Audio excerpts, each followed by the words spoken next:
नमस्कार मित्रांनो, ऋतिका रिव्ह्यू या चॅनलमध्ये तुम्हा सगळ्यांचं स्वागत आहे. तर आज आपण पाठ राखीन या मालिकेचा आजचा 18 जुलैचा भाग खूपच जबरदस्त झालेला बघणार आहोत. तर इथे आता भाग्या आणि प्राजक्ता दोघी डिशूम करत असतात. तेव्हा लगेच प्राजू म्हणू लागते, भाग्या पण तू लग्नाला नकार दिलाय, मला लग्नच करायचं नाही आहे असे म्हणत ना आता तू सगळ्यांना दुखावते. या प्लीज तू पुन्हा लग्नाचा विचार करू शकतेस. त्यावर भाग्या म्हणू लागते, नाही प्राजक्ता माझं ठरलंय, आता मी लग्नाचा विषय घेणार नाही. पुन्हा ते पाहुणे पाहायला येणार, त्यांचा नकार, ते लग्न मोडणार. आता मला या सगळ्यातनं जायचंच नाही. त्यामुळे माझा निर्णय झाला आहे. आणि लग्नाशिवाय काय माणूस जगू शकत नाही का? लग्न झालं तरच माणूस आयुष्यात पुढे जाऊ शकतो असं थोडी आहे. आणि बघ आता मी ज्या माणसाचं नाव हातावर कोरलं आहे त्या माणसाचं नावसुद्धा माझ्या हातावरनं जाणार नाही. बघ आता इथे भाग्याच्या हातावरती रोहनचं नाव लिहिलेलं असतं मेहंदीत. त्यावर लगेच प्राजक्ता म्हणू लागते, हे बघ अगं ही मेहंदी निघून जाईल. तेव्हा भाग्या म्हणू लागते, हो जाईल पण 15 दिवस तर लागतील ना.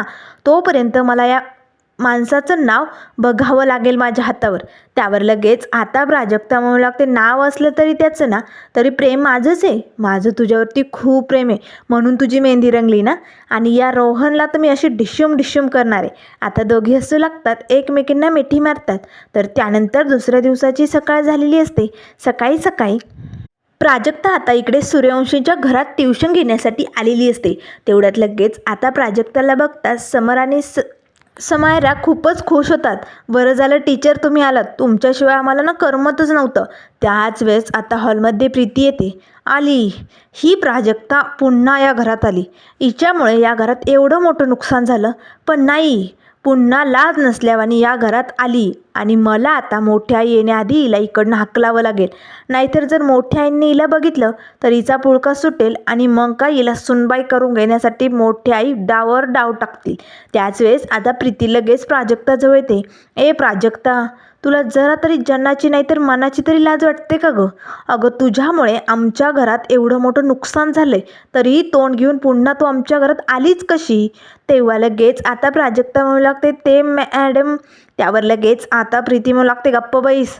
हे बघ तुझ्या 10 पिढ्या जरी इथे येऊन धुणं भांडी करत बसल्या ना, तरीही आमचं नुकसान भरून निघणार नाही आहे. त्यामुळे इथे येण्याची तुला गरज नाही आहे, चल निघीकडनं. त्याच वेळेस आता समर आणि समायरा घाबरतात. दोघे आतमध्ये पळून जातात. तेव्हा लगेच आता तेवढ्यात मोठ्या आई आलेले असतात, म्हणजे सुलक्षणा जोरात ओरडते, प्रीती थांब. तुला कोणी अधिकार दिला प्राजक्ताला या घरातनं बाहेर काढायचा?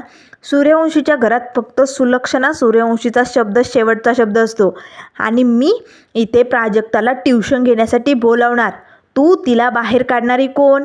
त्यावर लगेच आता प्रीती मनाशीच म्हणू लागते, मोठ्या आई तुम्ही या प्राजक्ताला सुनबाई करून घेण्यासाठी जो काय डाव आखताय ना, तो मला माहिती, पण मला माहिती हे तुम्हाला माहिती नाही. तेव्हा लगेच आता प्रीती म्हणू लागते, मोठ्या आई तुम्ही माझ्याशी असं का वागताय? हे बघा तुम्हाला या प्राजक्ताचा एवढा का पुळका येतोय? एक नंबरची भामटी आहे ती, तिला या घरात कशाला आणताय तुम्ही? हे बघा तिच्यामुळे आपलं खूप नुकसान झालंय. तेव्हा सुलक्षणा म्हणू लागते, नुकसान झालंय ना, मग ते आमचं आम्ही बघून घेऊ, तुला यात पडायची गरज नाही आहे. आता अंबिका लगेच प्रीतीला आतमध्ये घेऊन जाते.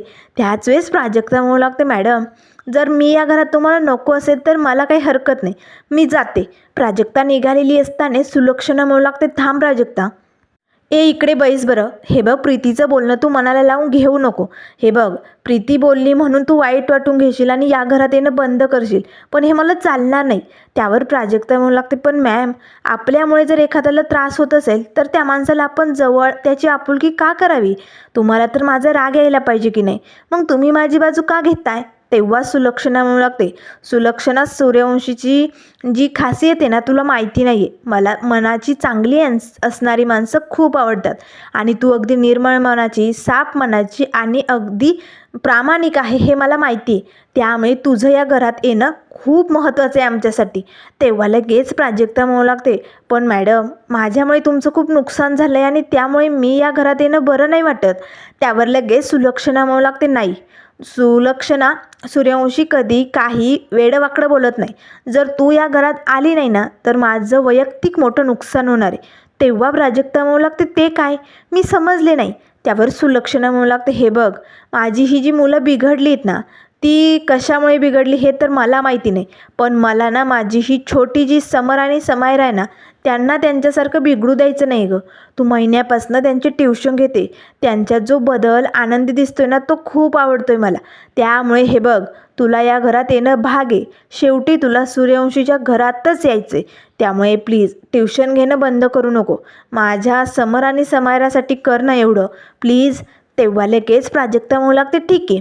त्यावर आता सुलक्षणा म्हणू लागते, मग वाट कसली बघते, अगं जा की ट्युशनला सुरुवात कर. तेवढ्यात लगेच आता प्राजक्ता म्हणू लागते, आलोक सर कुठे, मला ना त्यांना भेटायचं होतं. तेव्हा लगेच आता सुलक्षणा म्हणू लागते, तो ट्रीटमेंटसाठी गेलाय, पण कशाला भेटायचं होतं. त्यावर प्राजक्ता म्हणू लागते, मला त्यांना सॉरी म्हणायचे. आता प्राजक्ता आतमध्ये निघून जाते. तर त्यानंतर इकडे आता 11 वाजलेले असतात. भाग्य अजूनही झोपलेली असते. तर आता बाहेर इकडे चारुलता आणि तिची आई बसलेले असतात. चारुलता खूप नाराज असते. तेव्हा तिची आई तिची समजूत काढू लागते, हे बघ असं बसून कसं चालेल बरं, काहीतरी कामाला सुरुवात करावी तर लागेल की नाही.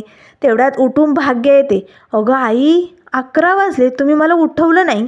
तेव्हा आजी म्हणू लागते, अगं तू दमली असशील ना म्हणून नाही उठवलं, बैस इकडे आपण दोघे खाली बसूया. तेव्हा लगेच आता भाग्य म्हणू लागते, आई आजी माझं लग्न मोडलं होतं, मी कुठे कामाला जाऊन दमली नव्हती मला एवढा वेळ झोपू द्यायला. तेव्हा लगेच आता चारू पटकन भाग्यासाठी चहा घेऊन येते, धर बाळा तुझ्यासाठी चहा. तेव्हा भाग्य म्हणू लागते, आई आजी तुम्ही माझ्यासाठी असं वागू नका बरं लहान बाळांसारखं, मला नाही आवडत. त्यावर लगेच आजी म्हणू लागते, हे बघ भाग्या, जे काही झालं ते विसरून जाऊया, मी तर नवीन नवरदेव बघायला सुरुवात पण केली. त्यावर भाग्या म्हणू लागते, 1 मिनिट आजी, मला आता लग्न करायचं नाही, मी सांगितलं आहे ना तुम्हाला, मला लग्नाच्या भानगडीत पडायचंच नाही. तेव्हा आजी म्हणू लागते, हे बघ भाग्या समजून घे गं, अगं एकटं आयुष्य काढणं सोपं नसतं गं. त्यावर लगेच आता भाग्या म्हणू लागते, लग्न केल्यानंतरच माणूस सुखी होतं असं कोण म्हणतं, मला लग्न नाही करायचं आहे, माझं ठरलं आहे. तेव्हा आता तिची आई म्हणू लागते, मग भाग्य तू काय करणार आहे, अशीच घरात बसून राहणार आहे का. तेव्हा भाग्य म्हणू लागते, आई मी घरात जरी राहिले ना तरी आई तुझ्यावर आणि बाबावरती ओझं बनणार नाही. मी नक्कीच काहीतरी करेल, नोकरी करण्याचा प्रयत्न करेल किंवा डान्स क्लास घेईल, नक्कीच काहीतरी स्वतःच्या पायावरती उभं राहून दाखवेल. त्यावर लगेच आता आजी म्हणू लागते, अगं भाग्या पण. तेव्हा भाग्या म्हणू लागते, हे बघा मला ना आता बोलायचं नाही, मी चालले. आता रागाच्या भरात भाग्य आतमध्ये निघून जाते. चारूला मात्र खूपच टेन्शन आलेलं असतं. तर इकडे आता आलोकचं पेंटिंग काढण्याचं काम चालू असतं. तेवढ्यात आरव तिकडे येतो, दादा मलाही पेंटिंग काढू दे ना. आरव मात्र भडकलेलं असतो, निघ इकडनं, तू इथे आलाच कसा, हे बघ तुम्हा लोकांना माझ्या वेळेची किंमत नाही आहे, निघ इकडनं. तेव्हा लगेच आलोक आता पटकन त्याच्या हातनं पेन्सिल हिसकावतो. आता लगेच तो इथे आलोकला म्हणू लागतो, नाही मी तर आज ड्रॉइंग काढणारच, ते पण माझ्या पद्धतीची, आणि ती पण तुझ्यापेक्षा भारी असणार आहे दादा. आता लगेच आलोक इथे आपली पेंटिंग काढायला सुरुवात करतो. तेव्हा लगेच आता आरव म्हणू लागतो, आता बघ माझीच भारी असणार आहे. तेव्हा आलोक म्हणू लागतो, थांब मी शिकवतो. त्यावर आरव म्हणू लागतो, नाही आहे दादा, आता तू डोळे बंद कर, माझी पेंटिंग बघच, आय ॲम सॉरी असं आता त्या पोस्टरवरती इथे आरवने लिहिलेलं असतं. तेव्हा लगेच आता आलोक म्हणू लागतो, काय काढलं दाखव पटकन. आता आय ॲम सॉरी हा बोर्डवरती हे जे काही काढलेलं असतं आलोकनी ते बघून आता आलोक मात्र खूप खुश होतो. आरव. तेव्हा आरव म्हणू लागतो, दादा खरंच सॉरी माझं चुकलं. त्यावर आलोक आता आपल्या भावाकडे आरवकडे बघू लागतो. तर इकडे आता प्राजक्ता मुलांना शिकवत असते. आता सॅडची स्पेलिंग, हॅप्पीची स्पेलिंग हे ती सगळं सांगत असते. तेव्हा लगेच समर आणि समायरा म्हणू लागतात, काकासारखा चिडका बिब्या. तेव्हा प्राजक्ता म्हणू लागते, असं नाही म्हणायचं. त्याच वेळेस आरव आता भाग्याला समजून प्राजक्ताला कॉल करतो. तेव्हा लगेच प्राजक्ता म्हणू लागते, कोण आहे तुम्ही. त्यावर आता आरव आता त्याचं नाव सांगतो, आरव सूर्यवंशी. पण तेवढ्यात आता समर धक्का देतो आणि प्राजूच्या हातनं मोबाईल खाली पडतो. त्याचं नाव आता प्राजूने ऐकलेलं नसतं. तेव्हा प्राजू पुन्हा फोन उचलते, हॅलो कोण बोलतंय. त्यावर आरव म्हणू लागतो, सॉरी काल जे घडलं त्यानंतर मी खरं तर विचारायला नको, पण तुम्ही ठीक आहात ना, तुम्हाला बरं वाटतंय ना. तेव्हा लगेच प्राजू म्हणू लागते, कोण आहात तुम्ही आणि माझी एवढी विचारपूस का करताय. तेव्हा आरव म्हणू लागतो, तुम्ही मला ओळखलं नाही, काल मी तुम्हाला गाडीतनं सोडलं होतं. तेव्हा प्राजू मनाशीच म्हणू लागते, अच्छा म्हणजे हा रिक्षेवाला आहे तर. अहो तुम्हाला मी काल पैसे दिले ना, मग कशाला फोन करताय. तेव्हा आरव म्हणू लागतो, मी कधी पैसे घेतले.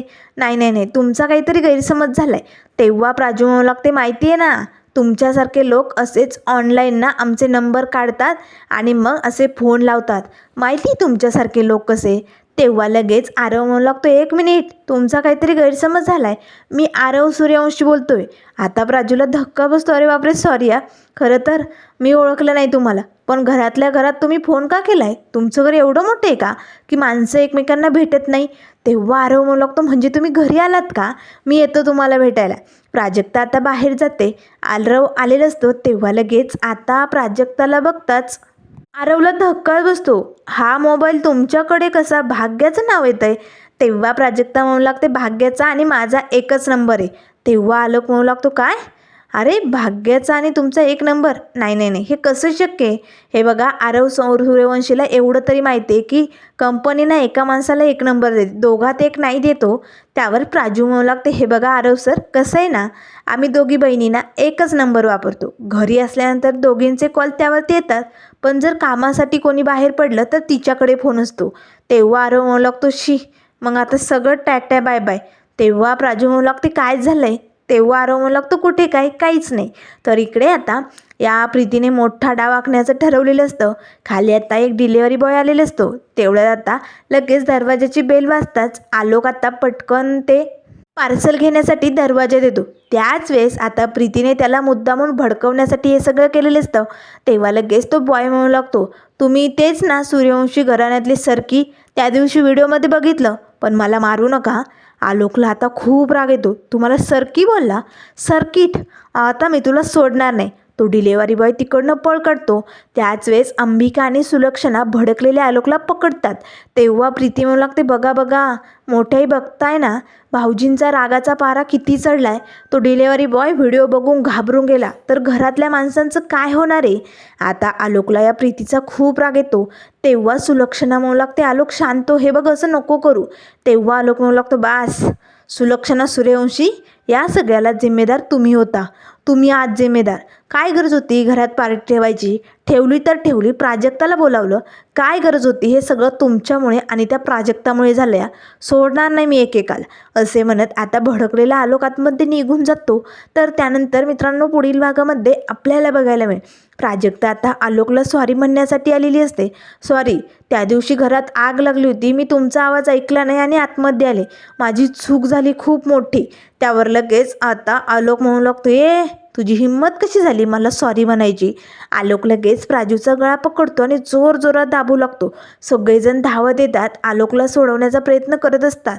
तेव्हा सुलक्षणा म्हणू लागते, काय करतोय आलोक, तू प्राजूला मारून टाकणार आहेस का? तेव्हा आलोक म्हणू लागतो, हो, आता मी हिला सोडणार नाही, मारून टाकणार. तर आता पुढे काय काय होणार हे सगळं आपल्याला बघायला मिळेल. त्यामुळे मित्रांनो, अशाच मालिकेंच्या अपडेट पाहण्यासाठी चॅनलला लाईक करा, सबस्क्राईब करा. व्हिडिओ पाहिल्याबद्दल धन्यवाद.